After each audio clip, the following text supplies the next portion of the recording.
I like the transparency there from the owner. I also like the fact that Stearns, look, anybody could sit there and say, bring back Alonso, sure, bring back Nimmo, sure. The hard decisions are the ones that I want people to make. Just because the results haven't worked out yet doesn't mean that it wasn't the right thought process from David Stearns. I like the fact that Cohen is backing David Stearns. Where are you at with that? Yeah, I think as long as he's pretty realistic, which it seems like he is, about what has gone wrong and the fact that something needs to change in some way, then I like backing David Stearns. I think he clearly believes that David Stearns is going to make adjustments. What those adjustments are, I don't know. I think there's reason to believe that they'll push a little harder for starting pitching. You know, I think there's reason to believe they will not bring on as many injury risk players as they did this year. Steve Cohen clearly seems to have some issue with that. So, yeah, I think his mantra has been, I don't want to be the owner that fires everybody because no one wants to work for that guy. And that's what he's doing, and maybe it'll work, maybe it won't. But I think you have to respect the patience in a place that does not often reward that. Yeah, and I know there's been a lot of outside noise and a lot of fan dissatisfaction with the Mets and with David Stearns' performance.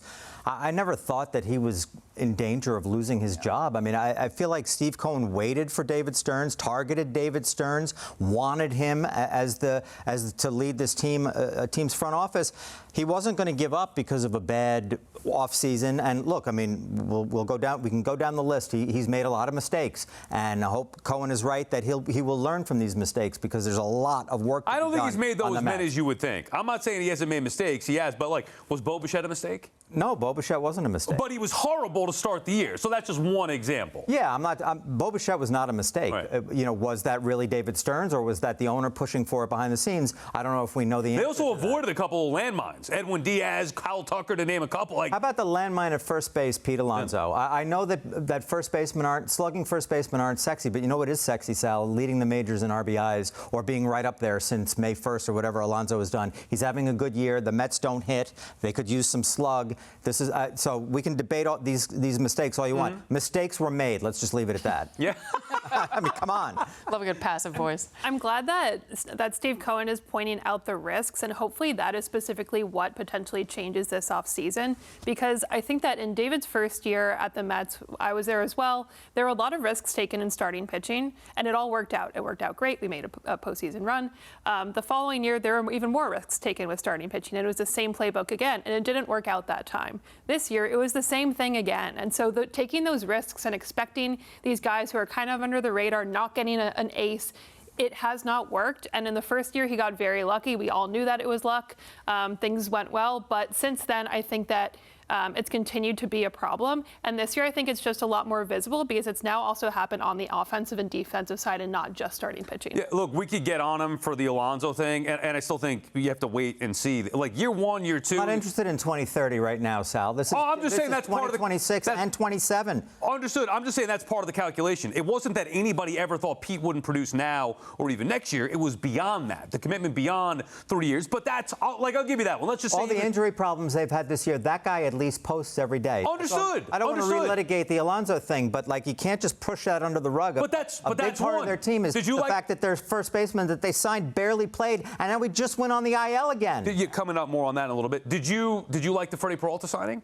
I loved it. Oh, okay. But I didn't say that was a mistake. That wasn't a mistake. All I want to say, all the experts had the Mets as being a good team, at worst being a playoff team, at best winning the division. And it was because of the offseason. So let's not have revisionist history. They had some bones to I understand that they had some popular players that they let go, but bringing in Peralta and Bichette, two guys who you couldn't be worse than Bichette and Peralta were to start this year. That is not on David Stearns. Now, by the way, Steve Cohen is doing something right now that Stearns did in the offseason, making difficult decision. The public right now wants Stearns gone. Right. And he is saying the easy thing would be for him to be fired, bring in the next guy. That would be the easy thing, which is why I think he's doing the right thing by sticking with David Stearns at least through another offseason. And then if they perform poorly next year, guess what? Steve Cohen's going to say, you know what? I made a mistake in hiring him. I'm going to figure out. The reason why he's sticking with him is because he believes that he can turn this team around, and I'm with him. I do think that he could turn this thing around. And look, frankly, this was the worst case scenario all around. Like, people have said this on other franchises, front office, coaches, everyone has said this. If you run this season back, some of these things are not going to work out, but not this many things aren't going to work out. I mean, Soto and Lindor getting hurt every time the other one came back is insane. And I think we've seen part of the early season stuff is as simple as Francisco Lindor was hurt and Juan Soto wasn't right. Like, when you see Francisco Lindor now, for all the talk about what he can be and what he is to this team, like, he makes them so much better. So there are some very simple explanations here that have nothing to do with things that are controllable. Some of it was, but I think we're going to find out in time, unfortunately, how much of this is Stearns' decision, how much of it is bad luck, how much of it is injuries. It's just so hard to tell in the moment.